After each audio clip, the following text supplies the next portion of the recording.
ગાંધીનગરમાં અતુલ્ય વારસો identity award 2025નું ભવ્ય આયોજન કરવામાં આવ્યું.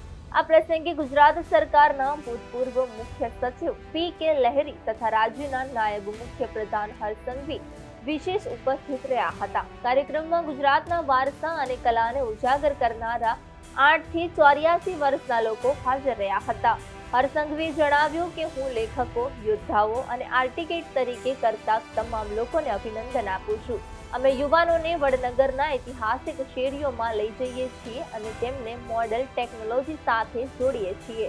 અમે દર વર્ષે અંજના યુગના વિદ્યાર્થીઓ તૈયાર કરવા માંગીએ છીએ. ધાર્મિક અને ઐતિહાસિક સ્મારકની આસપાસ કોઈ પ્રદૂષણ ન થાય તેની ખાતરી કરવાની આપણી જવાબદારી છે.